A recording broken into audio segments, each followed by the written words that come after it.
Bien, buenas tardes, sean todos muy bienvenidos. Vamos a esperar 5 minutos para que puedan aumentar la cantidad de participantes. Así es que un poquito de paciencia. Muchas gracias.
Vamos a esperar un par de minutos más porque veo que están ingresando muchos participantes, así que para dar la oportunidad de que tengamos un número importante.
Bien, buenas tardes. Ya tenemos una cantidad de participantes interesante, por tanto damos inicio a nuestro cuarto webinar.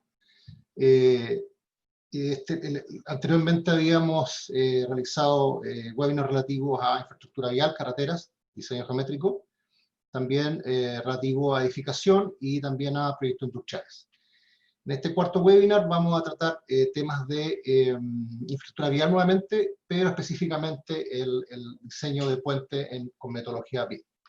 Una breve reseña, primero que todo, a la creación del subcomité BIM del Colegio de Ingenieros. El subcomité BIM nace a inicio del 2018 con la inquietud y el objetivo de poder promover este tema de la tecnología, de la metodología BIM, y fue creada al alero del Consejo Civil del Colegio de Ingenieros. Actualmente lo componen 5 integrantes: Álvaro Castro, su presidente, Manuel Núñez de René Lagos Engineers, Magno Meri de WSP y William Grant también de WSP, y quienes habla Raúl Campos como su vicepresidente. El subcomité BIM participa en algunas instancias interesantes del tema BIM, como son el Plan BIM Corfo y también en el Comité Espejo del INE, en el cual se están desarrollando los estándares de BIM en diversas áreas, no solamente en infraestructura, también en edificación, y relativos a proyectos públicos. Y uno de los objetivos importantes para nosotros es poder hacer seminarios y divulgación de la metodología BIM, y específicamente enfocados en nuestro objetivo es dar estos seminarios, y en este caso webinar por la contingencia, pero enfocado a proyectos prácticos. Es decir, aquí no se va a hablar de lo que es BIM, se va a presentar simplemente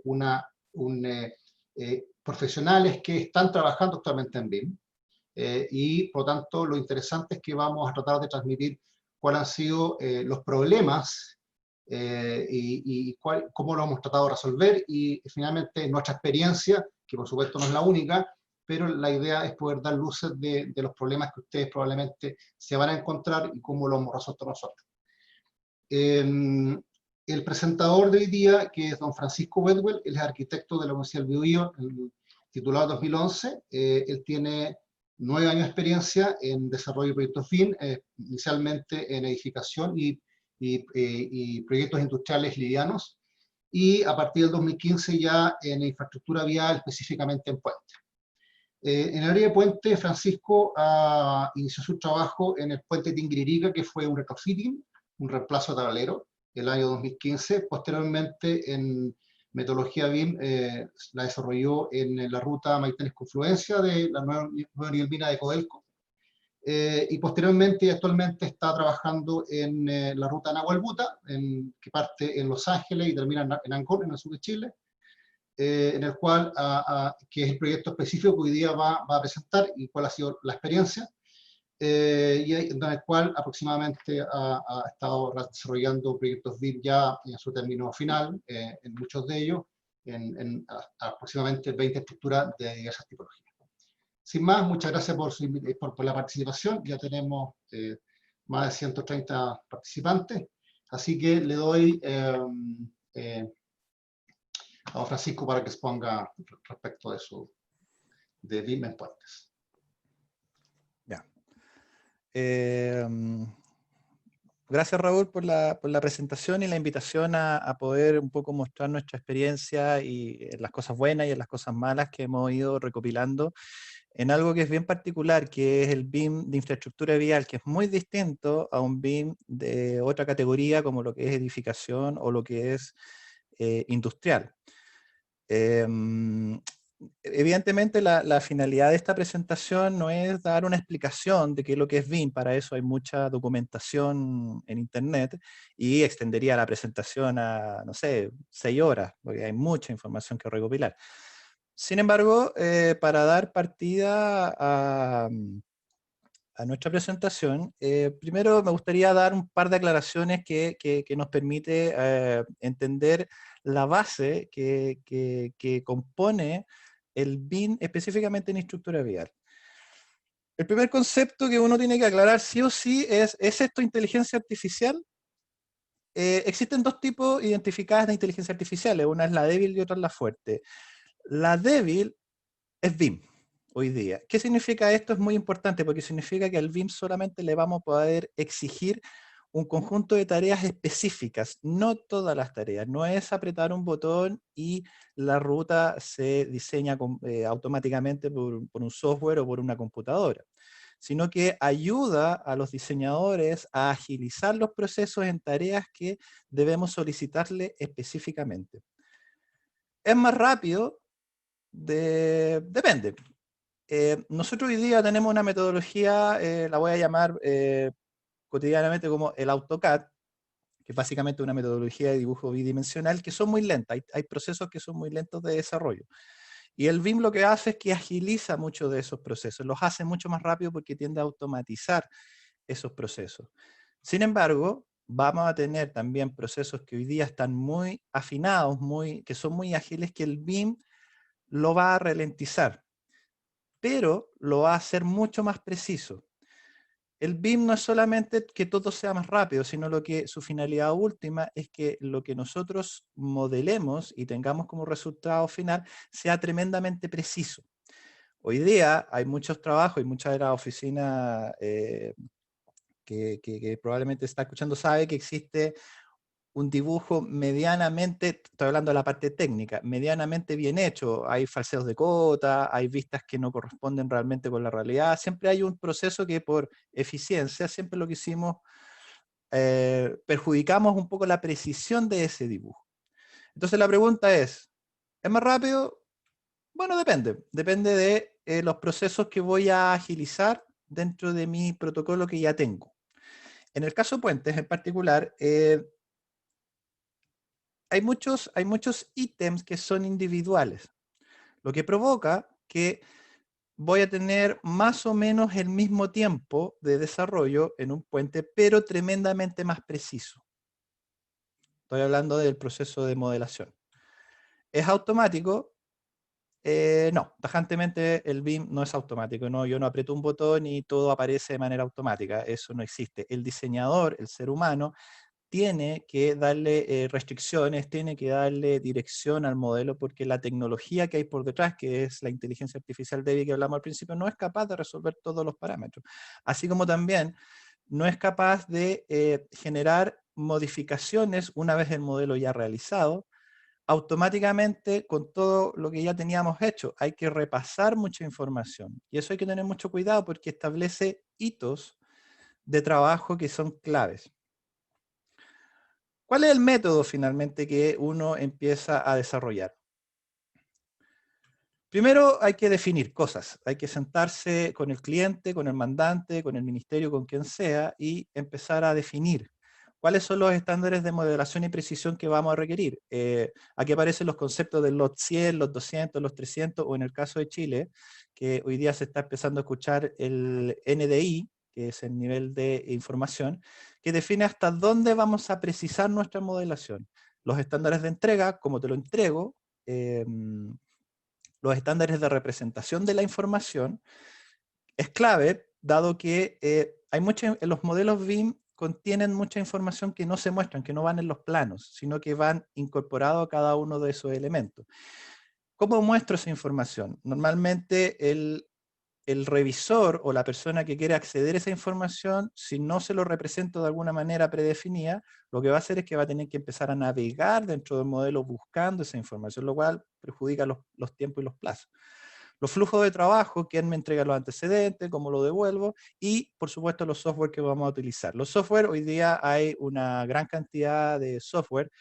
No existe, en nuestra opinión, en mi opinión, no existe uno que sea 100% bueno. Siempre hay algo que otro software lo hace un poquito mejor. Por lo tanto, cuando yo selecciono los software que vamos a utilizar para poder trabajar, busco el que me da más eficiencia, el que sepa también sacarle más provecho, el que sea más fácil de revisar por mi contraparte. Hay una serie de parámetros que hay que ir evaluando en la selección de software. Una vez que esto está cerrado y que está aprobado, pasamos a lo que en el fondo definimos como modelación básica, que es un encaje geométrico. Llega a los antecedentes por parte de geometría vial y se hace un diseño geométrico preliminar, definiendo el ancho de la calzada, el largo del puente, los galios, y por supuesto eso tiene que reportar si existe algún tipo de inconsistencia para que el diseñador haga esa corrección o para que geometría vial haga algún tipo también de correcciones. Se ubica, se georreferencia, se orienta, y esto siempre va acompañado con una planimetría básica para entender cuáles son las medidas principales que tengo que ir revisando. Esto se aprueba y se pasa a la siguiente etapa, que es una modelación profunda. La modelación profunda es ya entrar de lleno a la modelación de todas las partes involucradas dentro de nuestro proyecto. Las vigas, las columnas, los pilotes, los tableros, todo lo que tenga que involucrar en el nivel de detalle previamente definido en la etapa de definiciones. Verificamos inconsistencias al diseño, que no tiene que ver con que sea un bueno o un mal diseño, sino que es la capacidad que tiene el modelo de identificar irregularidades no previstas en la metodología tradicional, en la metodología antigua. ¿Qué significa? Por ejemplo, cuando nosotros tenemos tableros torcidos, producto de que tenemos una entrada con bombeos de un tipo y salidas con bombeos de otro tipo, el tablero se nos va a torcer. La posición de las vigas va a definir si tengo un crecimiento excesivo en los extremos o tengo una mordedura en el centro. El diseñador tiene que tomar una decisión, pero es una decisión que si bien se hacía antiguamente, ahora se entiende mucho más y aparecen imprecisiones del diseño en cosas que antes no se tenían claras. Incorporación de la información etnográfica, empezamos a darle toda la información que necesita el modelo. Por ejemplo, si yo pongo una viga pretensada, quién la fabrica, cuál es el modelo, cuál es el código, cuál es la página web, toda esa información que no va en los documentos planimétricos, se puede integrar al modelo para que alguien pueda acceder a esa información y buscarla. Creación de elementos parametrizados, que son popularmente conocidas como las familias, que permite preconfigurar partes de nuestras estructuras para agilizar el proceso de modelación. Y una planimetría media para poder ir entendiendo lo que estamos haciendo. Aprobamos esa etapa y pasamos ya a la planimetría definitiva. La planimetría definitiva es la creación de documentos planimétricos directamente que van hacia la construcción. Exactamente lo mismo que se hace hoy día en AutoCAD, que se emite para la construcción. Nuestra revisión 0 se hace en esta etapa, pero una vez que la modelación profunda ya está muy avanzada o prácticamente terminada.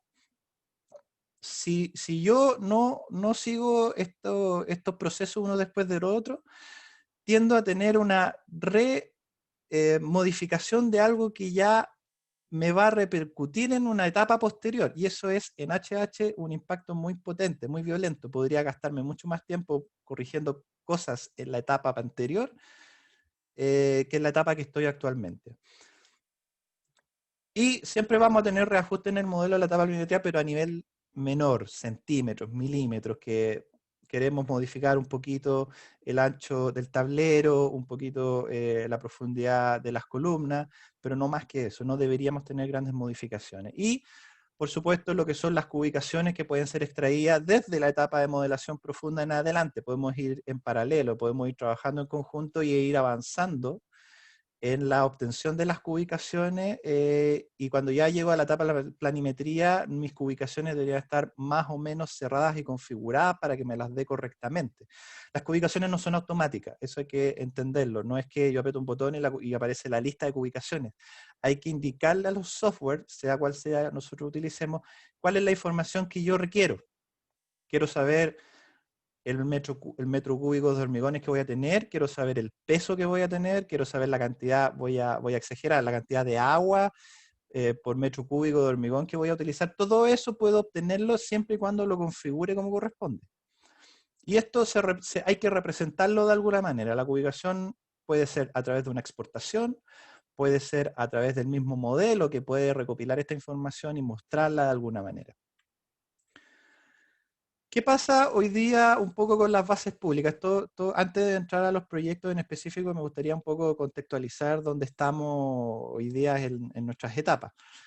Las bases públicas, BIM específicamente en el área de concesiones, hace un par de años se hizo el prototipo, según entiendo yo, con el Puente del Toro, y eran unas bases bastante ligeras, o sea, dejaba muchos elementos abiertos a recomendación del proveedor, en este caso del modelador que desarrolló la propuesta. Y tiempo después aparecieron bases públicas de alguna manera tremendamente exigentes, como que nos pasamos para el otro lado, con algunas cosas que estaban muy bien solicitadas, pero algunos puntos en específico que creemos que había que reajustar. Este es un camino que el camino BIM a nivel mundial, hay mucha exploración. Todos estamos haciendo camino al andar en esta área. Una de las cosas que nosotros creemos que las bases públicas deberían manejar bien y que se están manejando es la reeducación de los tiempos de las etapas de desarrollo. Antiguamente había unos tiempos delimitados específicamente para cada etapa. En el BIM, ustedes si buscan información, se van a encontrar que la curva de los tiempos en el BIM, en la parte inicial, es muy potente. Hay mucho tiempo, muchas HH que se gasta al inicio, en la etapa modelación, y muy poco tiempo en la etapa planimétrica, en la extracción de la documentación. Cuando hago las cubicaciones, cuando hago los planos, me demoro muy poco. Antiguamente, en la versión 2D AutoCAD, la parte planimétrica era muy potente, gastaba mucho tiempo en esa área. Entonces, ¿qué pasa? hay procesos y etapas asociadas a las que les comenté anteriormente que mueven los hitos. O sea, en la etapa de diseño geométrico me tengo que demorar más ahora para acortar los tiempos en la etapa de extracción de la documentación. Lo importante es que en el total no me demore más de lo que ya tenía considerado. O sea, si me demoraba un año en hacer el proyecto completo, me tengo que seguir demorando un año. Lo que pasa es que los hitos intermedios se tienen que adecuar a la nueva metodología y cerrarlas. Eso es súper importante. El BIM le cuesta volver para atrás. Siempre cierra las etapas y sigue hacia adelante. Y lo que está atrás solamente permite algunos tipos de modificaciones, no todas las modificaciones. Definir los alcances BIM y nivel de precisión. Vamos a modelar todos los componentes de una estructura en BIM, hasta el último perno. Hay que definirlo. Muchas veces la finalidad del BIM es mejorar la eficiencia constructiva, que la construcción nos salga barata, rápida y sin problemas, lo más fluido posible. Pero hay situaciones que el BIM no es capaz de controlar, que tiene que ver con la ejecución propia de cómo se construye. Y en Chile es un caso bien particular de cómo se construye. Nosotros no tenemos un estándar alemán de construcción. Tenemos, por muy bueno que esté el modelo, por muy bueno que estén los planos, siempre vamos a tener tolerancias de centímetros o milímetros en terreno. Se nos mueve el taladro y el perno nos quedó 2 milímetros corridos. Por eso es necesario definir cuáles son los niveles que impactan realmente en el proceso constructivo y cuáles no. Y los que no, podemos mantenerlos en segunda instancia. Definir los niveles de automatización para las modificaciones futuras es clave, porque uno pensaría que uno entrega el modelo, entrega el proyecto, a futuro se genera una modificación y se actualiza todo el proyecto, y eso no ocurre. Y eso no ocurre porque los software y el hardware que existe hoy día, que está en el mercado, no es capaz de coordinar tanta información de manera simultánea. Entonces uno define modificaciones complejas y modificaciones simples. Las modificaciones simples son aquellas que no requieren mayor conocimiento o mayor capacidad para poder hacerlas, pero las modificaciones complejas obligan a que un ser humano, y me refiero a un ser humano porque tiene que tomar decisiones, debe revisar, y esa revisión no es automática. Definir los estándares de representación de la información no gráfica, que es lo que decía anteriormente. Aquello que no va en un plano, pero está en el modelo, ¿cómo te lo muestro? ¿Cómo te demuestro que esa información existe? Hay que definirlo y hay que aclararlo. Ajustar la eficiencia modelo-dibujo. ¿Qué quiero decir con esto? La documentación planimétrica, el concepto es que toda la información que se documenta ahí, todos los planos, todas las vistas, todos los cortes, son extraídas del modelo.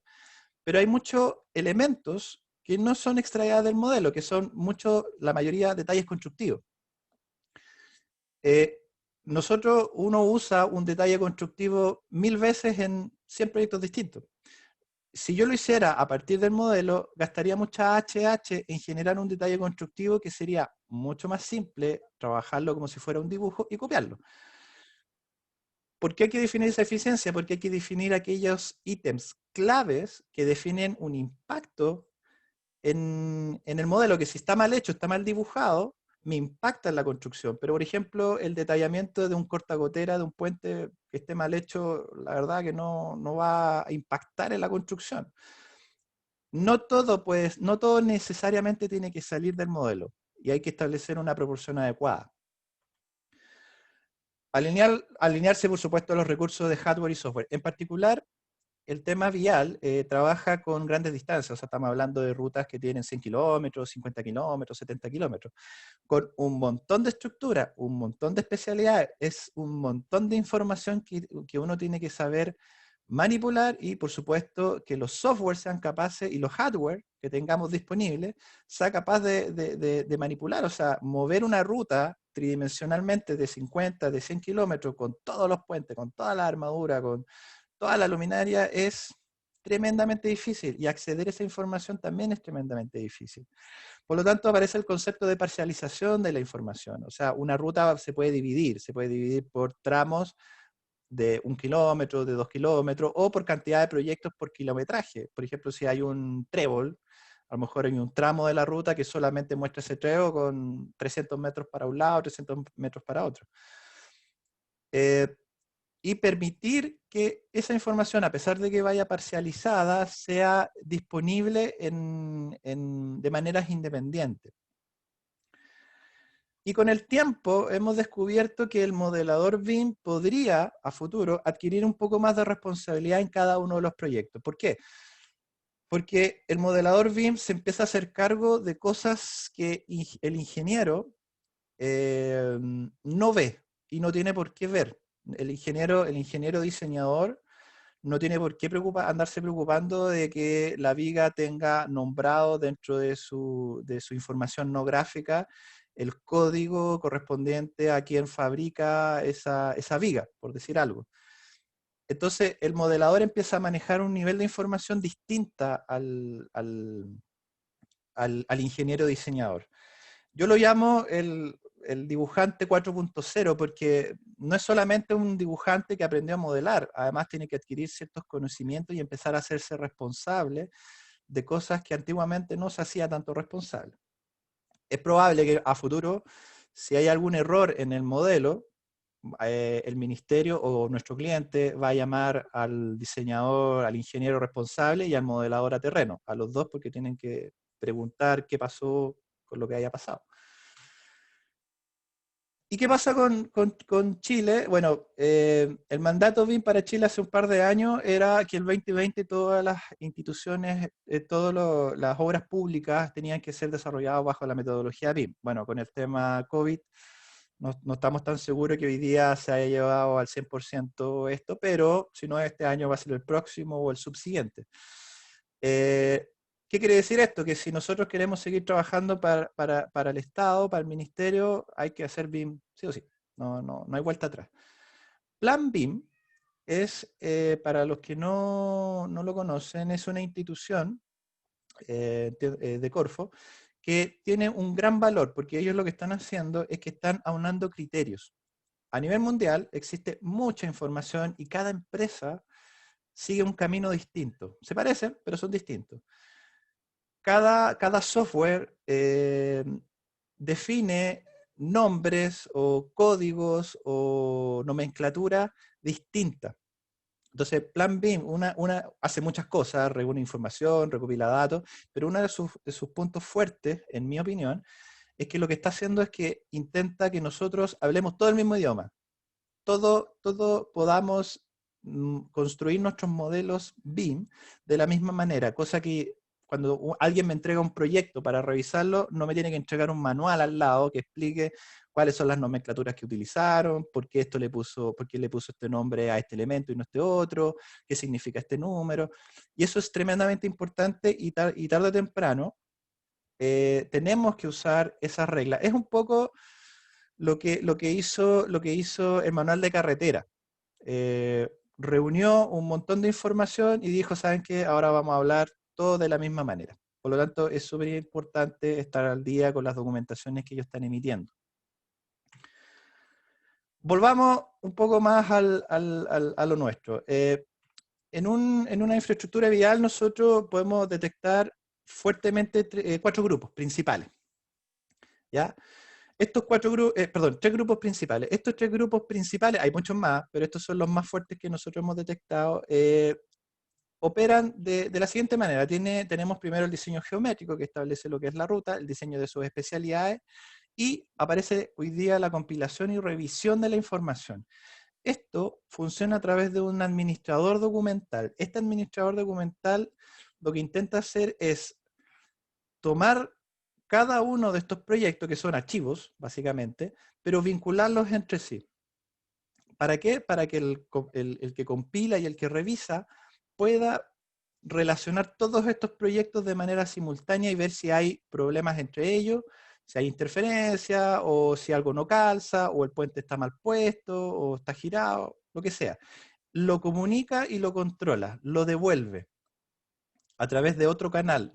Puede ser el mismo, no conozco uno que haga las dos cosas, pero pero lo devuelve esa información. Y todo esto es administrado y agrupado por la unidad BIM. La unidad BIM es quien coordina a todas las partes.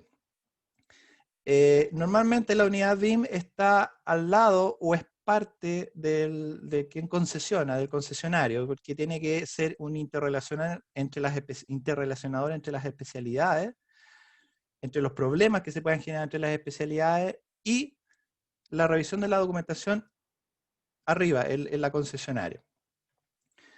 Ahora, ¿cómo funciona la parte nuestra, que es la parte de diseño de especialidades? Aparecen dos figuras muy marcadas, el diseñador y el modelador.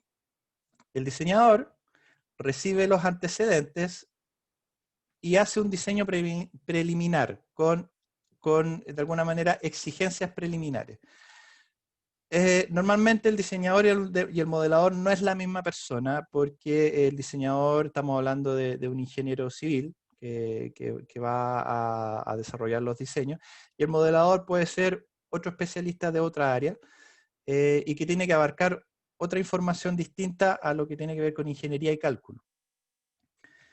Y el modelador devuelve información al diseñador, reportando inconsistencias al diseño. La inconsistencia del diseño, como comenté anteriormente, no tiene que ver con que sea un buen o un mal diseño, sino con irregularidades que empiezan a aparecer al modelarlo.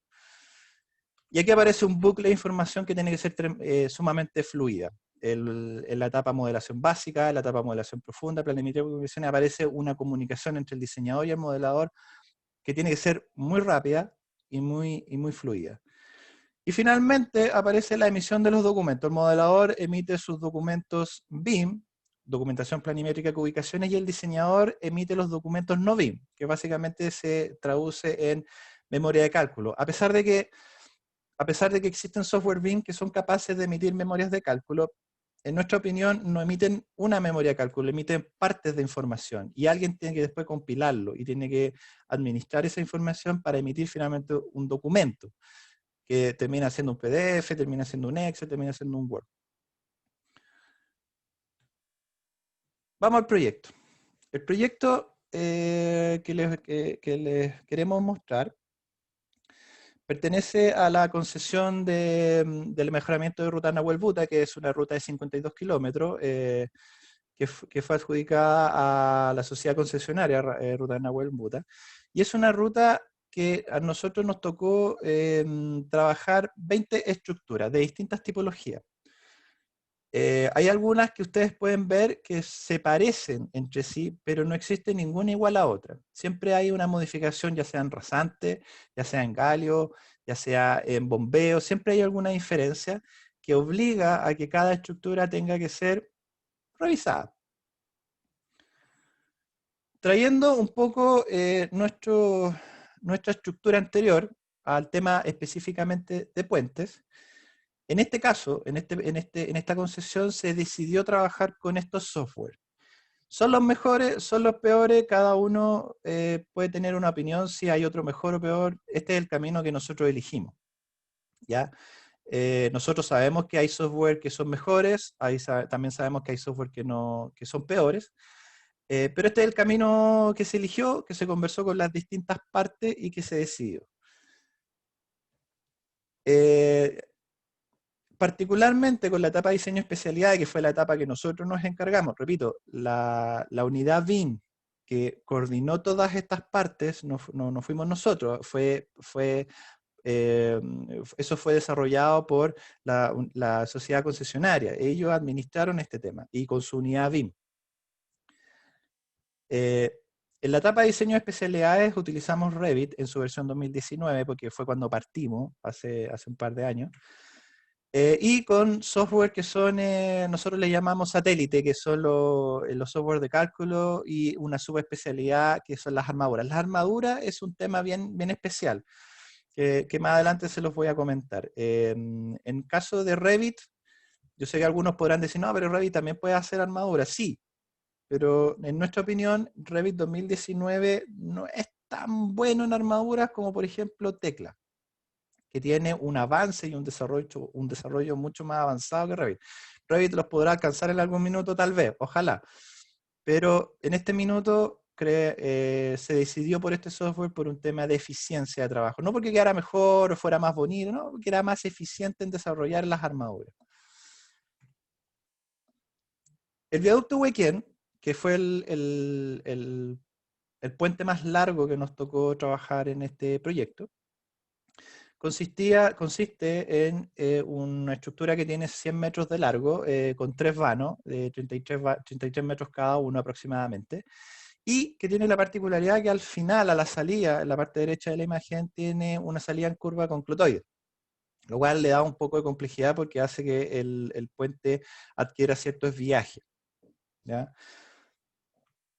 La información entregada como antecedente tiene que ver con medidas generales: largo, ancho, la posición y la altura de los vanos, y con eso debemos ser capaces de poder modelar el puente para emitir la documentación final. Aquí les voy a mostrar un proceso. La finalidad de esta presentación no es hacer una clase de BIM, porque eso tomaría mucho tiempo, sino que expresar un poco la eficiencia en ciertos puntos clave y cuáles son aquellos puntos claves que tenemos que preocuparnos. Acá, por ejemplo, vemos les voy a mostrar una modelación de por dónde hay que partir. Nosotros creemos que lo que tenemos que desarrollar primero, y muy bien hecho, es el tablero. Entonces, vamos a hacer un tablero, en nuestra manera de trabajar en este es un tablero in situ, que se construye en el modelo, tomando los parámetros que nos llegaron anteriormente. En este caso estoy haciendo uno genérico, no el que desarrollamos para el puente para poder agilizar la presentación, donde vamos a desarrollar un tablero con bombeo a 2,5 para cada lado en su sección inicial. Lo que estamos modelando aquí es la sección de entrada al puente, ¿ya?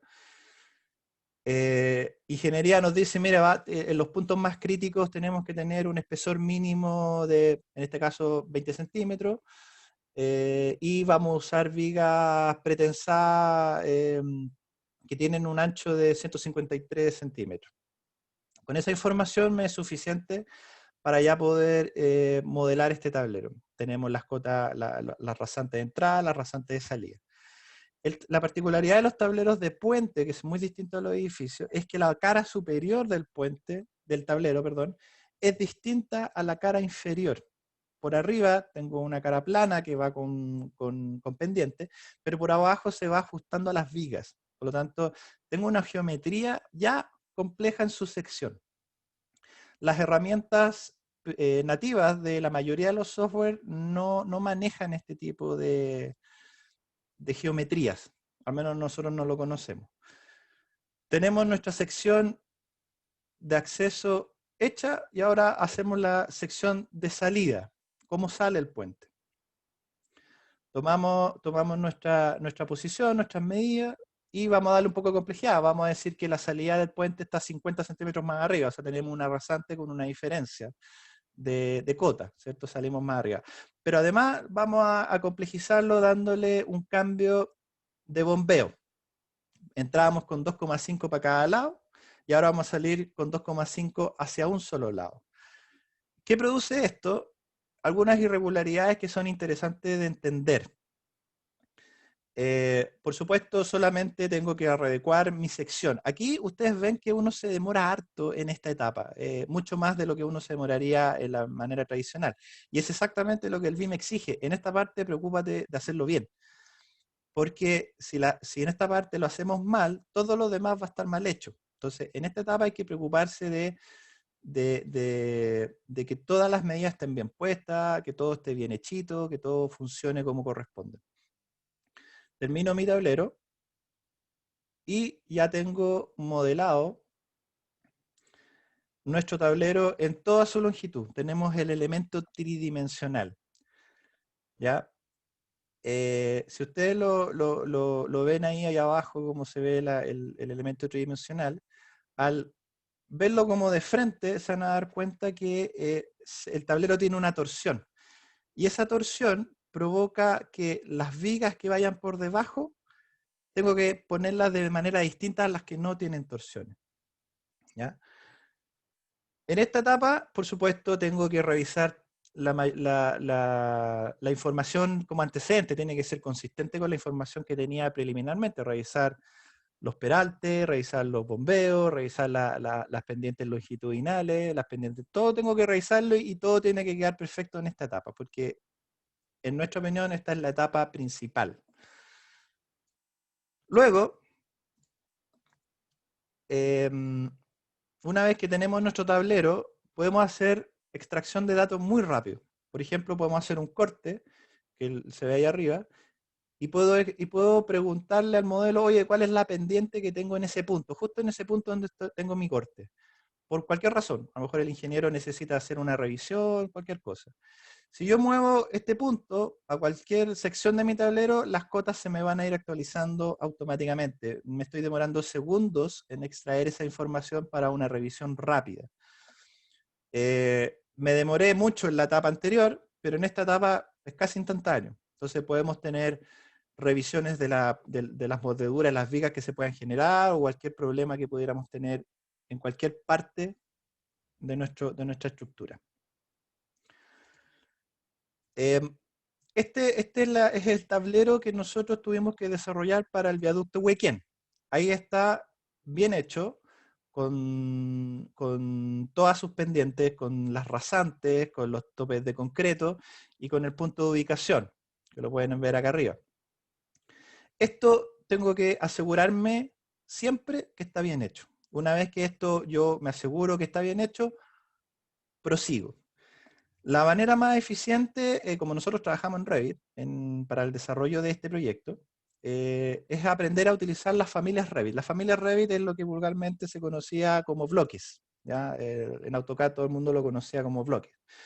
Pero se le da la propiedad de que son bloques parametrizados, que tienen datos que se pueden ir adaptando a cada uno de nuestros proyectos.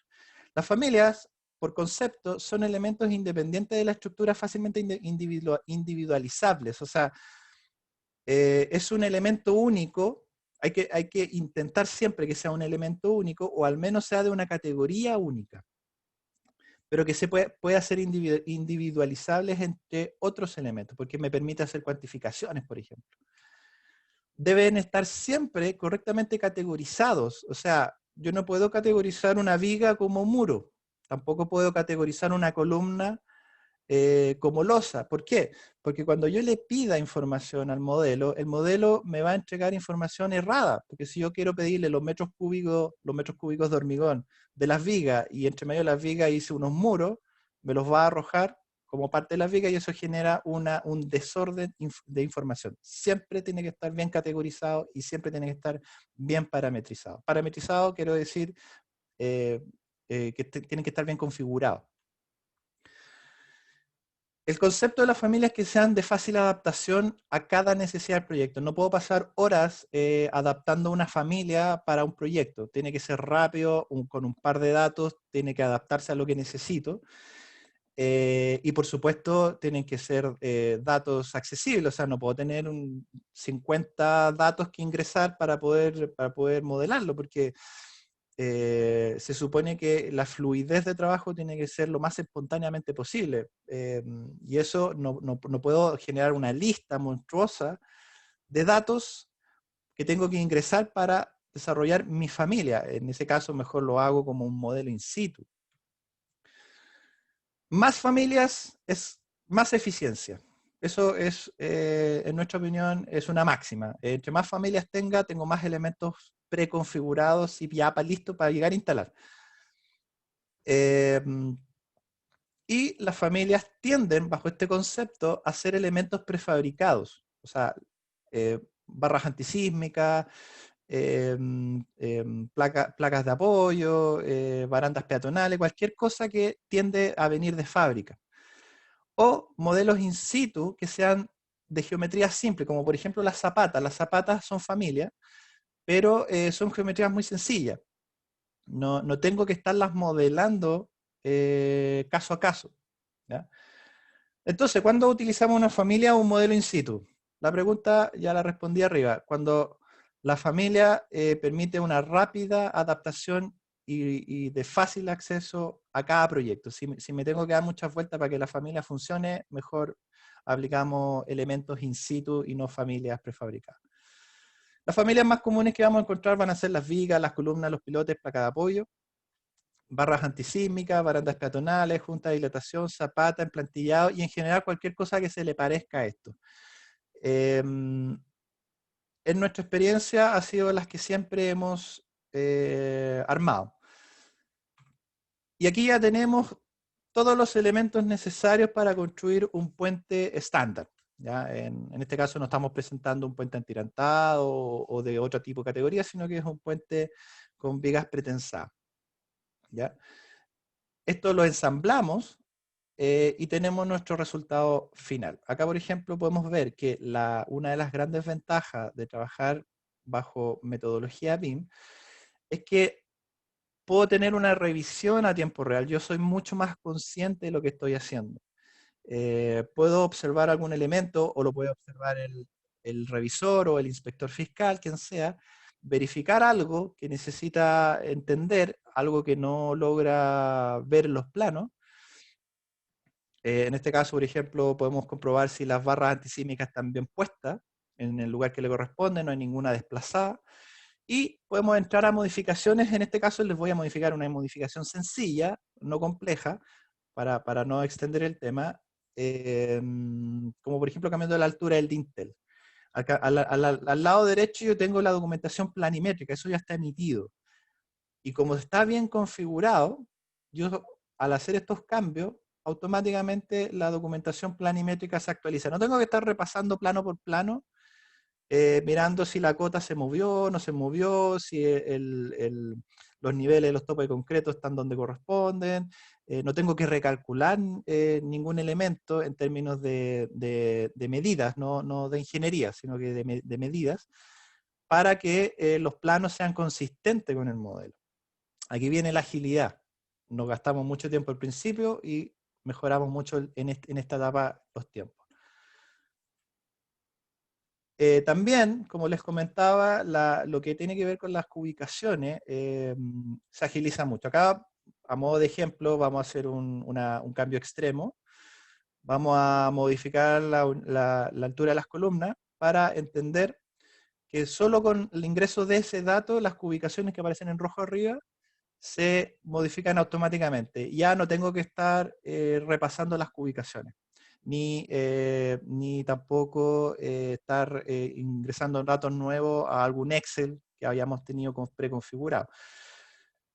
Con esto, prácticamente me tengo que solamente, al haberlo configurado bien, me tengo que básicamente preocupar que el modelo esté bien hecho, porque todo lo demás yo sé que va a salir bien, no tengo que empezar a revisarlo, no tengo que empezar a generar un macro tampoco de exportación, porque si me olvidé exportarlo o me olvidé o exporté un archivo y le cambié el nombre, hay una serie de pérdida de información. Cuando uno maneja proyectos de alta complejidad hay que evitar la pérdida de información en el traspaso de la información. Les quiero mostrar otro proyecto que es mucho más pequeño, pero tremendamente interesante porque tiene una geometría bien especial. Este es el paso superior Coihue Vía Local, también de la misma ruta, que tiene la siguiente particularidad: es tremendamente desviado. La ruta, la calzada que pasa por arriba, además va en curva y va en una curva ascendente, o sea, entro más bajo de lo que salgo. Y con un desviaje muy importante. ¿Qué pasa con esto? Indudablemente aparecen irregularidades que no tienen que ver con que esté bien o mal diseñado, sino que tienen que ver siempre con temas de procesos constructivos. El BIM lo que intenta ayudar siempre es que evitemos problemas constructivos en terreno y los problemas los tengamos en la oficina, porque es mucho más barato resolverlos en la oficina que resolverlos en terreno. Y aquí podemos tomar muchas decisiones específicas, como por ejemplo, qué tan torcidos vamos a tener los moldajes de esa losa. ¿Se puede? ¿Los moldajes lo permiten? ¿No lo permite?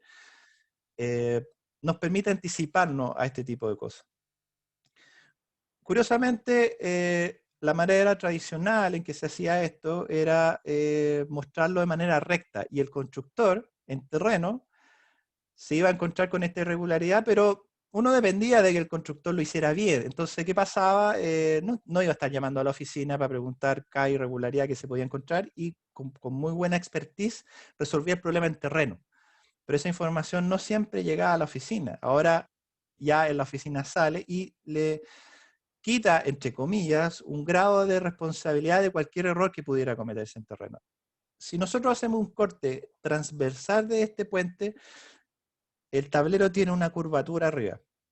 Esa curvatura hasta el día de hoy no se mostraba en un plano AutoCAD, se mostraba recto y para de contar, porque esa curvatura, extraerla en dibujo, era muchas HH de cálculo trigonométrico, lo cual no tenía ningún sentido.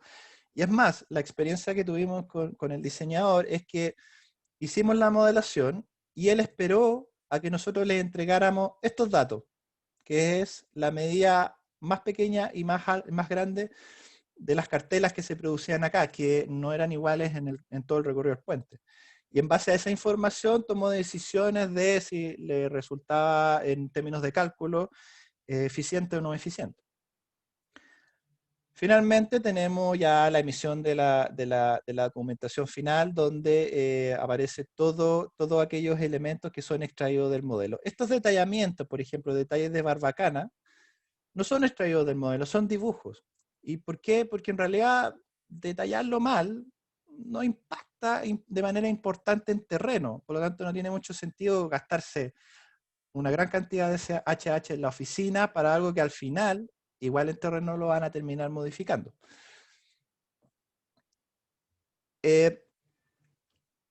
Y bueno, acá tengo que pedir disculpas porque en realidad la etapa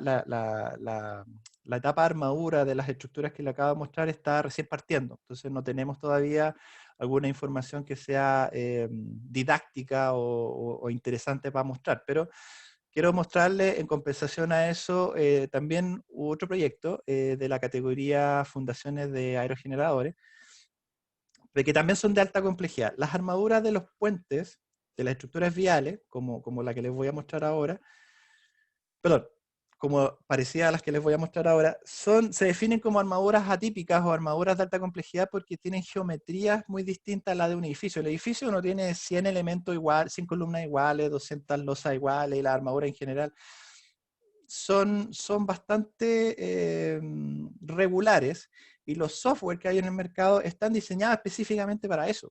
Entonces, las armaduras de software como Revit o como Allplan funcionan muy bien para edificios, pero en puentes y en estructuras como esta, no siempre. Hay algunas armaduras que son multiplanares, por ejemplo, que se doblan para distintos lados. Y en eso hay uno tiene que ser muy precavido, entender hasta dónde le podemos exigir al software, y en algunos casos empezar a adquirir caminos personales. O sea, nosotros, por ejemplo, en este caso tuvimos que desarrollar un camino personal para poder lograr lo que queríamos lograr. A nosotros nos encantaría que existiera un solo software que hiciera todo, pero no existe. Espero que en un par de años más podamos contar con algo que no necesite de otro software para terminar un proyecto en todas sus partes. Bueno, volviendo al tema de las armaduras, esta fundación es una fundación que tiene 22 metros de diámetro por 3 metros de alto en la parte central. Esa es una tremenda fundación, no es chiquitita. Y las armaduras que se hacen aquí son particulares porque aparecen muchas armaduras radiales también y con secciones variables. Y la idea de estas armaduras es que nosotros podamos entender qué problemas tenemos. Aquí, por ejemplo, estamos mostrando una interferencia entre dos tipos de armadura. Este tipo de fundaciones tiene muchas pasadas de conductos eléctricos. Entonces, es importante tener claro el desplazamiento de estas armaduras para no tener un problema de cálculo. ¿Para qué finalmente tener un material documental que nos permita que nos permita llevarlo a terreno. En Chile se construye con plano. Querámoslo o no, todavía se construye con plano impreso. El modelo puede estar perfectamente bien hecho, pero al final el enfierrador o el maestro no está con un computador al lado viendo lo que hacemos. Entonces la documentación planimétrica sigue siendo el método de comunicación entre el diseñador y el que ejecuta en terreno, el que termina poniendo las cosas en la obra. Entonces, en la metodología que se utiliza en Chile, que entiendo yo que se llama la demostración de la armadura a la chilena, que es básicamente mostrar la armadura con un despiece al lado, que es distinta a la americana, que la americana es, como se muestra acá, base a una lista, ¿ya? Y con la forma, la tipología de la armadura al lado, pero en terreno, finalmente, este es el plano que mejor funciona y que hoy día se utiliza. Los software en general están en el estilo americano. Todo esto que se hace aquí para que salga de manera automatizada, hay que o aplicar algún plugin, que en mi experiencia no existe un plugin que solucione el tema como debería, siempre tienen algún problema, o ingeniárselas para que esto opere bien. Esta es un poco la parte compleja del BIM que creemos que hay camino por desarrollar todavía, ¿ya? El cómo se modela una armadura, esto, bueno, tengo que explicar que aquí hay un tema de confidencialidad por parte del cliente, entonces hay cosas que no puedo mostrar libremente. El cómo se modela una armadura es con datos específicos. Normalmente las armaduras se modelan con los largos de las barras y con los diámetros de las barras. Sin embargo, yo tengo que adquirir datos de esa armadura. ¿Cuánto pesa, por ejemplo? Y para poder adquirir algunos datos, yo tengo que incorporarle configuración para la extracción de ese dato, lo que le habíamos comentado al principio. Y eso depende mucho de la geometría que va a tener la armadura, de varios factores. Para poder tener cosas como el peso o el área o cualquier cosa que se nos ocurra. Acá, por ejemplo, les muestro una de las grandes eficiencia, perdón, que en el caso de supongamos que tengamos una armadura específica con una marca determinada y un diámetro determinado, que además está siendo mostrada en dos partes del plano y que además está en las ubicaciones. Si por ese motivo el diseño exige que la marca de la barra se modifique a otra y el diámetro de la barra cambie por alguna razón, basta con que yo cambie esos dos datos. Al cambiar esos dos datos, se modifica en todas las áreas que se representa, automáticamente, no tengo que estar repasando todos los planos, y automáticamente a tiempo real se modifican las ubicaciones que yo le pedí que me informara. No tengo que estar recalculando de nuevo.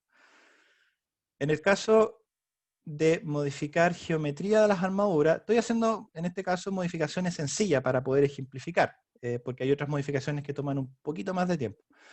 Si por ejemplo ese gancho tiene en vez de 40, 80 centímetros de longitud de desarrollo, basta con que yo modifique ese parámetro y ese parámetro se modifica de nuevo en toda la representación gráfica y además en las ubicaciones que yo le pedí que me entregara, ¿ya? La idea de esto es que yo no gaste tiempo en volver a generar esta documentación, sino que simplemente le dedique mucho tiempo a la etapa inicial, que esté bien diseñado, bien modelado. Y bueno, un poco ya para no extender más esta presentación, quedarnos un poco con el concepto que el BIM es una herramienta tremendamente potente. Llegó para quedarse, hay que subirse al carro, pero es una herramienta, no es el solucionador de todos nuestros problemas. El BIM lo que debe hacer es agilizar mucho nuestros tiempos, pero jamás, esta es una visión mía, pero jamás aislarnos del diseño, porque el diseño requiere que vaya creciendo en sí mismo. Los diseñadores tienen que automatizar todo lo que le quita tiempo, pero aquello que se tiene que fijar, que tiene que preocuparse que esté bien hecho, tiene que ponerle su tiempo. ¿ya? Bueno, esta ha sido nuestra presentación. Intentamos mostrar la mayor partes de información posible para que exista un entendimiento de lo que es BIM en puente. El BIM en puente efectivamente es una disciplina distinta al BIM edificio. Y por supuesto, por conceptos de tiempo, tratamos de ajustarnos lo que más pudimos a las cosas más interesantes e importantes que les podemos contar. Muchas gracias, Francisco. Bueno, ahora vamos a dedicar unos minutos, ya se me hizo un poco tarde, pero para poder atender algunas consultas y tener algún tipo de debate. Veo muchas consultas, algunas de cálculo, otras de modelo, pero vamos a ir canalizando algunas que me parecen a mí interesantes porque algunas de ellas meten el dedo en la herida. Es decir, justamente la pregunta está hecha porque hay cosas que no están bien resueltas. Voy a partir con algo para Francisco que básicamente es de modelación. Básicamente, aquí hay una pregunta que hemos debatido mucho. No sé si es pregunta, parece que más bien que una pregunta es una declaración, pero es interesante discutirla. En Revit se puede hacer un corte, aquí está la hace don Sebastián Hernández. En Revit se puede hacer un corte longitudinal, parece que una afirmación. Sé que en la pestaña View está la opción sección, pero esa hace un corte transversal y recto. Pero se puede hacer un perfil longitudinal del camino que no es recto. Francisco, eso lo hemos conversado mucho. ¿Cuál es Sí, tu...? una de las cosas que tiene BIM, y en el caso de Revit en particular, es que no entiende lo que es una sección curva.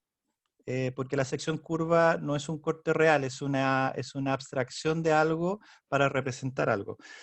Hemos intentado de múltiples maneras lograr hacer un perfil longitudinal curvo, ¿ya? O sea, en un puente que vaya en una curvatura, hacer un perfil longitudinal que siga esa curvatura. Y la única manera que hemos logrado hacer eso es a través de programaciones con Dynamo que permiten hacer secciones cada cierta distancia para simular una curvatura, pero hasta el día de hoy Revit, y entiendo yo que el que más se ha acercado ha sido Allplan, para desarrollar un corte en curvatura. A nosotros nos encantaría, si alguien sabe cómo Revit pudiera hacer eso, estaríamos felices que nos ayudara, porque en realidad no le hemos dado mucha vuelta, hemos hablado con los proveedores y hasta el día de hoy no hemos podido hacerlo curvo. Siempre son simulaciones. Sí, bueno, recuerdo que, Francisco, estamos trabajando con el Revit 2019. Claro. Seguramente la versión 2021, que ya ha visto mejora, incluso la armadura, es probable que ya Revit esté trabajando en ese tipo de falencias que hoy día tenemos en el software que estamos trabajando, con la versión que estamos trabajando. Hay una pregunta relativa a Tecla y la pregunta es, ¿se podría haber hecho también la forma en Tecla? Sí, claro, por supuesto. De hecho, hay oficinas en Chile que están usando Tecla para hacer todo el modelo. Por supuesto, se puede hacer en Tecla. Tecla tiene algunas cosas muy buenas y tiene otras cosas que no son tan buenas, que cuesta sacar algunas cubicaciones, por ejemplo. Tecla está muy pensado en la estructura metálica y funciona espectacular. Pero sí, la respuesta a si se puede hacer en Tecla, sí se puede hacer en Tecla. Aquí hay una pregunta, Francisco, para ti. ¿Con qué herramienta se modela el tablero o una calzada? Floor, o sea, con el término floor de piso. Sí, sí, sí. Se modela tipo losa y dentro de la edición de tipo se modifica el paquete estructural y se crean las capas necesarias. Eso, esa es la pregunta. No, la manera en que nosotros lo hemos realizado es a través de modelos in situ, categorizados como suelos, pero con modelos in situ. Y dependiendo del tipo tablero, es la herramienta que vamos a utilizar, que puede ser una extrusión, o puede ser una fusión de parte, o puede ser ¿cómo se llama? Un desarrollo lineal. Y con eso, hasta el día de hoy, nos ha dado muy buenos resultados. No hemos tenido grandes problemas con tableros, incluso con tableros curvos. O sea, con tableros que tienen una rasante curva. No hemos requerido, por ejemplo, la aplicación de configuraciones a través de Dynamo para desarrollar tableros. Lo hemos hecho con las herramientas nativas. Siempre modelos in situ. La familia LOSA que viene por defecto no nos sirve. Y no nos sirve porque lo que comentaba al principio, la parte de arriba de la losa es distinta a la parte de abajo y se ajusta muy caso a caso con la viga que va por debajo. Perfecto. Una pregunta relativa a las armaduras en Revit. Quiero aclarar antes de hacer la pregunta que nosotros el Revit lo usamos para este ejemplo que mostró Francisco para el caso de aerogeneradores, porque queríamos probar qué tan fácil o difícil era, no fue fácil. A eso me refiero. Finalmente, en la modelación que estamos iniciando de armaduras de puente, optamos por el software Tecla. Pero que hay una pregunta, Francisco, que dice, ¿las armaduras en Revit las resolvieron como familias o con Dynamo? ¿O cómo? No, como familia, no con Dynamo. La hicimos, si bien eran complejas, no eran muchas. Entonces, el camino que elegimos en ese minuto fue también un poco testear la capacidad del software para desarrollarlas con familia. Y la hicimos de esa manera, las tuvimos que reconfigurar si la familia que viene por defecto es muy básica. Entonces hay que meterle más parámetros para obtener datos o para darle medidas específicas. Las que tuvimos más problemas fueron con las armaduras radiales, que tenían un cambio de radio. Hay unas que van más afuera que otras, pero van en el mismo plano. Con un par de modificaciones a la familia se puede hacer. Sin embargo, nosotros consideramos que para estructuras mucho más grandes, Dynamo empieza a funcionar mejor. Yo no haría en este minuto un puente de armaduras de manera artesanal con las familias existentes. Sí o sí aplicaría Dynamo o definitivamente me iría a Tecla. Por lo menos las versiones actuales de Revit. Esperemos que lo vayan mejorando. Al parecer, el 2021 de Revit viene un poquito mejorado el tema de armadura. Sí, perdona Raúl, en la versión 2021 se hizo un desarrollo interesante a la armadura porque dio más flexibilidad al diseño de algunas tipologías de armadura, lo cual agilizó algunos procesos bastante bien. Sí, esta pregunta se repite mucho, varios la hicieron. ¿En la actualidad existen familias diseñadas específicamente para puentes o deben ser hechas por uno mismo?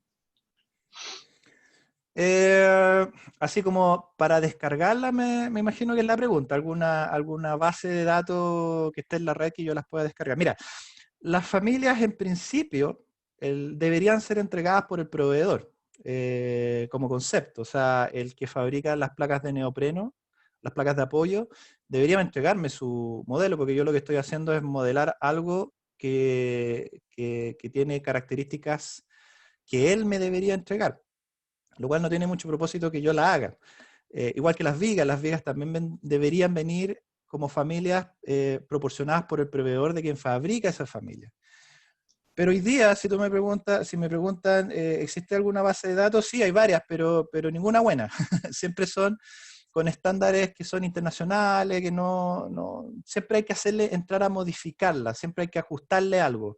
Y entre buscarla, ajustarla y hacerla desde cero, en mi opinión, me demoro mucho menos haciéndola desde cero, porque son familias que en realidad son bien puntuales, en el caso Puente.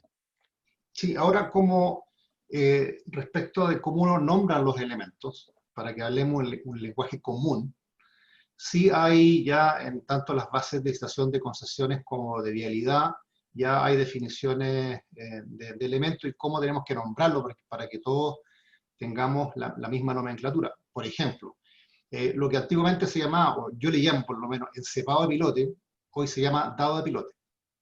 Entonces, la idea es que todos le llamemos dado pilote y no aparezca alguien modelando ese elemento como encepado de pilote. Entonces, hay ya ese tipo de elementos, hay nomenclatura ya propuesta que vamos a tener que seguir las directrices de los organismos públicos, ya sea vialidad o sea el área de concesión. Claro. Hay una pregunta aquí muy interesante, que es de cálculo estructural, y pregunta, ¿cómo aseguran, esto don Rodrigo Mercado, cómo aseguran que la modelación esté acorde a lo obtenido por el análisis estructural? Excelente pregunta, este es un tema muy delicado. Como ustedes saben, los que están trabajando en Chile, yo sé que hay gente que no es de Chile acá, en Chile lamentablemente, o afortunadamente, depende de la visión, desde el punto de vista del BIM no es muy afortunado. Estamos trabajando con el SAP 2000 porque el Ministerio de la Pública nos exige que todas las modelaciones estructurales y para efectos de revisión sean a través de SAP 2000. Lamentablemente SAP 2000 no va a la par en temas de BIM con los software que hoy día estamos utilizando, por lo tanto hay una desconexión entre el modelo estructural y el modelo, el BIM. Probablemente en edificaciones, que está el software ETAPS, donde tú tienes elementos fáciles de modelar como columnas, como vigas, podría haber una interrelación y una conversación entre el software estructural y el BIM, el modelo 3D. En el caso SAP 2000, hoy día estamos haciendo un trabajo manual de verificación, no hay una conversación fluida y hay problema al exportar hacia el IFC, a través de IFC, que es el lenguaje que intenta ser común. Por lo tanto, hoy día en Chile, con SAP 2000, estamos haciendo la verificación manual, al menos en el área de puente. Es un poco existen otras herramientas, y la nombro porque es muy potente en esta conversación entre software. Allplan tiene un excelente diseñador y tiene una excelente conversación con el modelo 3D. En ese caso sí se podría hacer una verificación dentro del ambiente PIM. Aquí hay otra pregunta, Francisco. ¿Entregan el modelo nativo o solo formato IFC? Y la pregunta la hago porque sería bueno que nos refiriéramos, Francisco, al IFC. Claro. A ver, el IFC, un poco para aclarar qué es lo que es un formato estándar de intercomunicación entre distintos software. En este minuto vamos en el IFC 4, si mal no entiendo creo que la última versión es la 4.1, que lo que intenta hacer es que toda la información pueda ser emitida a través de un archivo que cualquier software pueda leer. El problema es que hoy día, como existe una gran batalla comercial entre los software, la información que se le aporta a ese IFC depende de cada software. O hay que entrar a programar mucho ese IFC para que recoja toda esa información. Nosotros hemos hecho el ejercicio de, en un software, emitir un IFC y volver a leerla en el mismo software y no nos vuelve igual. Le falta mucha cosa. Entonces, siempre hay que intentar trabajar en el mismo software, dentro de todo lo posible. Y siempre hay que manejar el archivo nativo. El IFC en nuestra opinión, es un adicional. Es como, bueno, además te agrego este elemento por si quieres hacer una revisión rápida o quieres coordinarlo geométricamente con otro modelo, pero la extracción de datos de un IFC no te puedo asegurar que funcione al 100%. Podría haberse perdido algo en el camino. Para el caso de las obras públicas, de las concesiones, por bases de licitación tenemos que entregar ambos, tanto el nativo como el IFC. Y el IFC en este minuto se está utilizando principalmente para corroboración geométrica, para mirar los modelos, ver si hay alguna irregularidad, pero bajo la plataforma que se decidió trabajar en el caso de concesiones, de la ruta Nahuel Buta, se están vinculando los archivos a través de los archivos originales, nativos, perdón.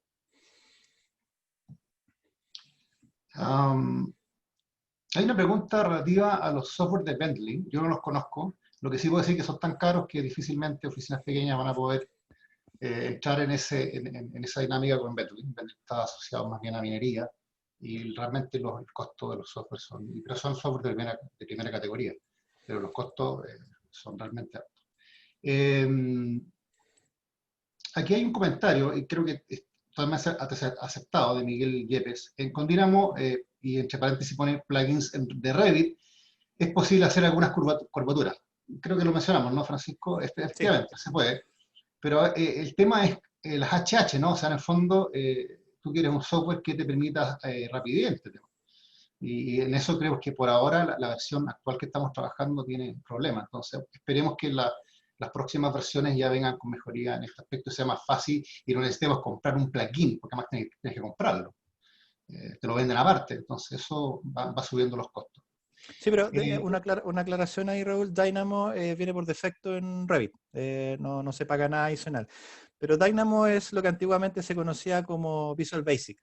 Es un programador para ejecutar tareas específicas. Pero significa que hay que hacer ese trabajo de programar o hacer el macro o hacer el programa que haga lo que yo quiero que haga. Y eso es muy bueno porque los software abren su configuración para que uno le pida lo que quiera. Pero eso es como construir su propio software, en realidad. ¿Es bueno o malo? Depende de si efectivamente uno quiere tener o no un programador dentro del staff de trabajo. Sí.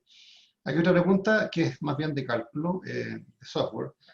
Pregunta si se podrán hacer modelaciones con otros programas aparte del SAP 2000. Yo creo que es la única salida. No podemos seguir con un puro software que es SAP 2000, que todos usamos, todos conocemos, pero que lamentablemente no tiene la agilidad que necesitamos para el BIM. Otro software, y vuelvo a nombrar el Allplan Bridge, tiene bastante más avance, y así otros. Así que esperemos que el ministerio se abra a que ya los softwares de cálculo sean de libre uso, es decir, que no me obligue a usar un software en particular y así podamos usar otros software maravillosos de puente, como el Midas, por ejemplo, que muchos de ustedes lo conocen, que es maravilloso en términos de puente. El SAP 2000 sacó un CSI Bridge, etcétera. Es decir, el futuro está, yo creo que no hay otro camino, no vamos a ir con un puro software de cálculo, menos uno que no está teniendo buena interacción en metodología BIM, así que a futuro debiéramos abrirnos, o el ministerio debe abrirse a aceptar otros software que en un ambiente de metodología BIM tengan una mejor performance.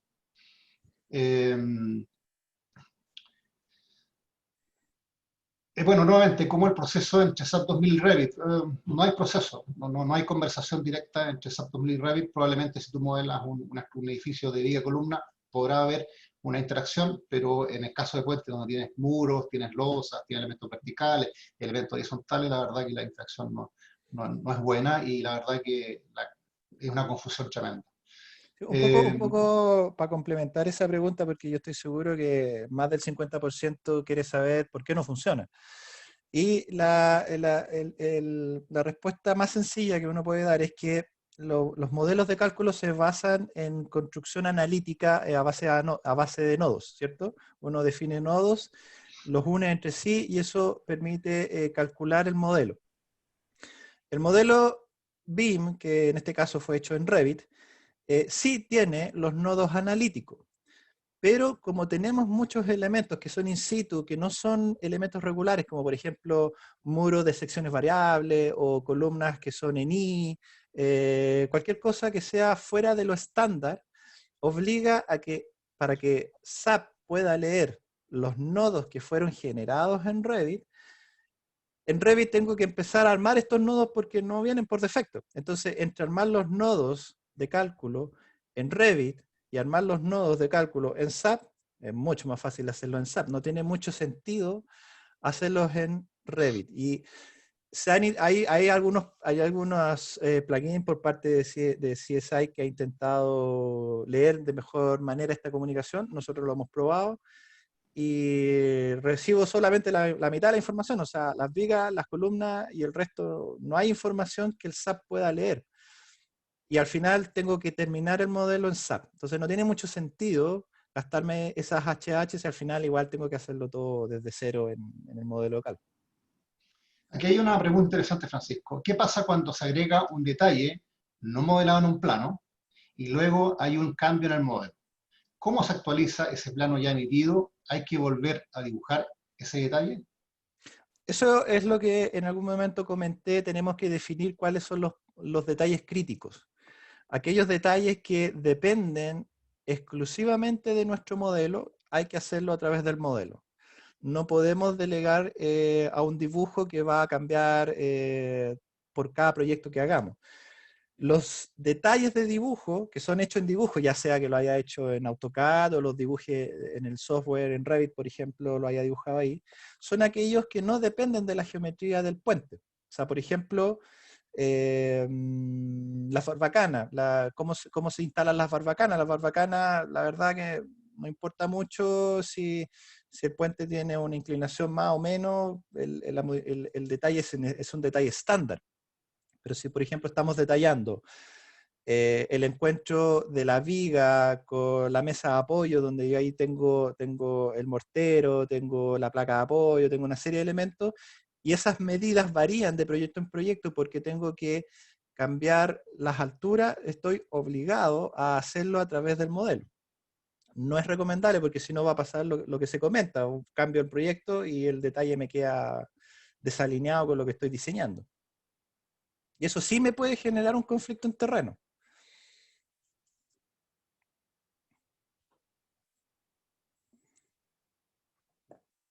Raúl, creo que tienes tu micrófono apagado. Sí, disculpe. ¿Cómo hacen la interoperabilidad entre Instram y Revit? En este minuto no hay interoperabilidad. O sea, Instram emite, Revit recibe la información a través de datos muy específicos. En este caso en particular, trabajamos muy en paralelo. Entonces la información emitida por Instram era datos planimétricos y no un modelo que pudiéramos extraer información, sino que extrajimos los datos de los planos que Instram emitía. Y la verdad que para hacer un puente uno no requiere mucha información, uno requiere el largo, el ancho, la posición y la altura, y con eso uno perfectamente lo puede resolver. ¿Cómo se devuelve? A Instram no se devuelve, se genera un modelo general que recibe los dos proyectos y los muestra en conjunto. Entonces, el modelador Instram, el que genera el proyecto del diseño geométrico, tiene que dar los espacios para que calce el puente, porque si deja el puente instalado, después se le va a montar otro puente que no corresponde, se tiene que eliminarlo, tiene que dejar el espacio libre para que el puente, al mostrarlo en otro software, como por ejemplo Navisworks, los pueda unificar. Y ahí uno ve inconsistencia, como por ejemplo que la calzada, que el rodado no calce, que esté un poco más arriba, que esté un poco más abajo, que esté un poco más ancho, y eso se tiene que reportar a través del canal de comunicación para que uno de los dos lo corrija, ya sea el diseñador de la estructura o el diseñador de geometría vial. Sí, bueno, aquí muchos participantes nos nombran diversos tipos de software. La verdad que ya me he leído como 10 o 11. La verdad que está lleno de software, eso está claro. Pero cada oficina tiene que elegir su software. Lo que dijo Francisco, algunos tienen pros y contras. Algunos el costo, que ya es un punto importante. Es decir, pero lo importante es que cada oficina de ingeniería, los modeladores, la verdad que tienen que revisar y definir cuál es acomoda mejor a su situación. Lo que hemos mostrado nosotros, el camino que nosotros seguimos, es un camino corto, es un camino de 5 años, es decir, es nada. Seguramente a futuro vamos a incorporar nuevos software y maravilloso que nos indiquen algunos software que ni yo conocía. La verdad que no, está lleno de software, pero seguramente a futuro, hoy día todavía vemos que algunos software tienen camino que recorrer y yo creo que en 2 o 3 años vamos a tener software mucho más potente que los que tenemos hoy día, a costo razonable. Hay una pregunta acá respecto a los software de Autodesk, la hace Miguel Coso, respecto del robot y del Structural Bridge Design. Yo el Structural Bridge Design no lo conozco. El robot sí, me tocó usarlo en un software, en un puente especial. Tuve problemas con el análisis dinámico, no me coincidió el análisis dinámico como el espectral, nada sofisticado, con otros dos software que probamos, específicamente SAP 2000 y MIDA, y no anduvo bien el robot. Espero que eso lo hayan rectificado hoy en día, pero mi experiencia no fue muy buena, estamos hablando del 2011. Pero para efectos de integración hoy día el cálculo, como mencioné antes, estamos todavía medio amarrados al SAP 2000, mientras no se libere definitivamente. Ahora, la liberación tiene dos caminos. O nosotros como diseñadores empezamos a usar el software que nosotros nos acomode y empezamos a entregar los diseños con ese software integrado en el BIM, o simplemente el MOB se abre definitivamente a aceptar otros cálculos de otros modelos de cálculo. Bueno, se nos está acabando el tiempo, amigos, así que esto da para que sigamos eternamente acá. Esperamos haber aclarado muchas cosas. Yo sé que hay muchas preguntas. Lo último, el IFC le falta camino todavía. El IFC tiene pérdidas de información. Conversaba con un colega que estaba ya trabajando en Tecla hace mucho tiempo, y al pasarlo a IFC, entregar el IFC, hay pérdida de información. Por tanto, hay que hacer una post-revisión cuando se entregan esos archivos. Así que todavía, en términos de IFC, hay camino por recorrer. Francisco, ¿algo más que quieras comentar? No, básicamente, bueno, agradecer al Colegio de Ingenieros por la invitación. Encantado de mostrar un poco nuestra experiencia. Y yo sé que existen muchas dudas, y yo podría a lo mejor responder la mitad de las dudas porque hay otras que están en desarrollo. Hay muchas dudas que ustedes tienen que yo también tengo. Existen una infinidad de software, existe poca capacidad de probarlos todos de manera simultánea, porque la verdad para saber cuál es el mejor hay que probarlos todos en el mismo proyecto. Cuál me demoro más, cuál me demoro menos.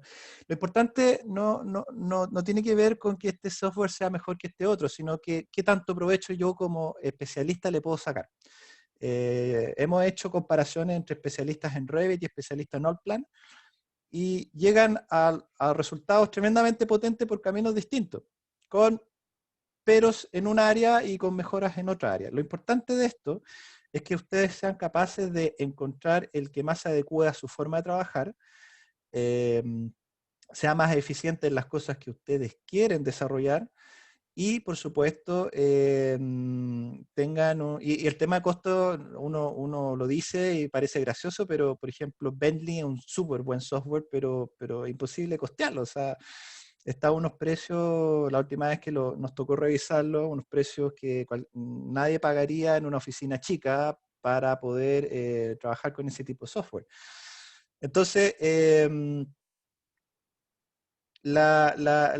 camino en este minuto está en proceso. Hay mucha investigación, hay mucho que desarrollar, el ministerio también está trabajando en este tema, está muy metido en el tema, hay una posición de que esto resulte a nivel nacional e internacional, o sea, todo el mundo se está metiendo en el tema BIM y curiosamente en Chile es uno de los pocos países que ha estado trabajando con rutas tan largas, por lo tanto también hay una experiencia de camino desarrollado en Chile. Y por eso también cuesta un poco preguntarle a alguien, preguntarle a Autodesk, oye, ¿ustedes cómo resuelven esto? No sé, vamos a revisarlo. Últimas dos comentarios que me parecen importantes. En Chile los distintos servicios tienen una manera particular en la que se solicita la información gráfica de un proyecto. ¿Cómo han abordado este tema en la entrega de la planimetría de los puentes? Francisco, interesante ese tema. La manera en que nosotros lo abordamos es, a ver, tomar la manera tradicional, ver cómo se entregaba el documento visual, físico, ¿cierto? El plano, la lámina impresa, e intentar acercarse lo que más se pueda a esa representación gráfica. ¿Por qué? Porque es súper importante entender que en Chile se construye con plano, no es una máquina que está conectada a un computador y va imprimiendo un puente, todavía se construye con plano. Por lo tanto, no podemos llegar y cambiar la manera tradicional de la representación gráfica de la documentación planimétrica a lo que ya existía, porque ya hay mucho camino avanzado que no se puede cambiar. Sin embargo, existen algunos puntos clave que se han tenido que adaptar un poquito, como por ejemplo, todo lo que tiene que ver con estructuras que deforman la visual. Por ejemplo, los puentes desviados. Los puentes desviados deforman la visualización o la obtención de datos. Yo no puedo acotar algunos elementos en una proyección desviada porque yo sé que esa cota está errada, está mala. Estoy tomando una medida que no corresponde, tengo que tomarla en otra vista. Y esa decisión que tenemos que hacer ha ido modificando, pero ligeramente, la representación gráfica. En el tema de las armaduras, la manera tradicional, la manera chilena de presentar la información es con lo que les comenté, con las armaduras desplegadas al lado de los elementos de donde van, que es muy distinta a la americana, que es una lista básicamente. En términos de puente, y porque a mí me ha tocado ver en edificios que las armaduras están detalladas dentro de los elementos y no afuera de los elementos. Lo hemos hecho de las dos maneras y las dos maneras tiene su eficiencia y sus prejuicios. Lo importante es que en este minuto la representación gráfica no se aleje de lo que ya existe. Tenemos que tratar de acercarnos lo más posible a lo que ya había, porque si no, la constructora en terreno no nos va a entender nada de lo que queremos hacer. Sí, para cerrar ese comentario, actualmente por base nos pide que la representación planimétrica sea en AutoCAD, o sea, que la información sea entregada con extensión .wg. La verdad que eso creemos que no es el camino, genera mucho trabajo adicional al exportar a AutoCAD. Creemos que algo como exportar a PDF es más limpio y evita un montón de retoques que hay que hacer posteriormente a la exportación. Pero hoy día es lo que hay que hacer, genera un poco de trabajo adicional, estar trabajando además en AutoCAD. Espero que eso cambie al futuro, que entienda que una mejor alternativa es simplemente ir a PDF. Y la última pregunta, y con esto cerramos, que es súper interesante porque nos pasó, es qué inconveniente hemos tenido con los revisores de BIM. Los revisores de BIM, entiendo que la pregunta se refiere a los revisores del MOP, de la asesoría de impuesto fiscal, del impuesto fiscal. Y ahí hemos tenido efectivamente algunas, no dificultades, pero sí el MOP tiene su forma de enfrentar. Francisco, ¿algún comentario? Sí, no es que no lo podemos catalogar como dificultad, sino que aunar criterios. Hay que aclarar hasta dónde le podemos exigir al BIM. Entonces, la entrada de la revisión siempre es, queremos todo el paquete. Y todo el paquete tiene una serie de repercusiones que pueden impactar en la eficiencia del desarrollo del proyecto o que definitivamente sea inviable. Entonces, la relación con los inspectores tiene que ver principalmente con que definámonos bien hasta dónde podemos llegar en algunos puntos. No es más problema que eso. Ahora, el revisor BIM, que es el inspector fiscal, tiene que tener la capacidad, obviamente, de poder entrar al modelo, navegar el modelo, revisar el modelo, y eso también tiene que ver con que el modelo esté bien ejecutado, que sea fácil de entender. Si un modelo está mal categorizado, está con una serie de errores, el revisor va a entrar, va a detectar un par de errores, los va a cerrar y los va a devolver. No se va a meter más allá que eso. Sí, y respecto a eso, y con esto cierro la presentación de Francisco, uno de los temas que nos pasó es que, digamos, nos llegaron observaciones relativas de que por qué el modelador A modelaba de una forma, y por qué el modelador B modelaba de otra forma, y el MOP quiere que todos modelemos igual. Es decir, es que como que todos, además, calculemos igual. Y eso, los que están acá presentes entienden que no es así. Hay diferentes caminos para resolver el problema. Entonces ahí hemos tenido que un poco aclarar que hay varios caminos para poder llegar a un buen resultado. Entonces, yo creo que eso también hemos tenido que entender que podemos unar a nomenclatura, el lenguaje en el cual conversamos, pero ya cómo resuelves cada problema en particular, cada modelador, cada oficina va a tener su forma de hacerlo y no tienen por qué seguir exactamente el mismo camino. Esos son unos temas que nos tocó enfrentar y al final el MOP sabió y entendió de que había diferentes caminos para llegar a un buen resultado modelando un elemento. Así que gracias Francisco, muchas gracias, muy interesante, y ya nos pasamos, ya mucha gente tiene que estar cansada, así que le agradezco la participación, los invito a seguir las redes sociales del Colegio de Ingenieros, también en la página web probablemente quedará colgada esta presentación webinar, y próximamente probablemente avanzaremos. Este es una serie de primeros, la idea es tener cada cierto tiempo o presentaciones para que nosotros conversemos transmitamos nuestra experiencia, y como yo veo, hay mucha gente que tiene experiencia ya trabajando con muchos otros software, y es interesante que vayamos conversando y ver qué soluciones le han dado a una cosa, cuáles son las dudas, y si podemos ayudar en disipar esas dudas, fantástico. Que esa es la idea nuestra, de presentar proyectos reales. Así que muchas gracias por su participación, que ha sido muy buena, así que nos vemos en un próximo webinar. Muchas gracias. Hasta luego. Gracias.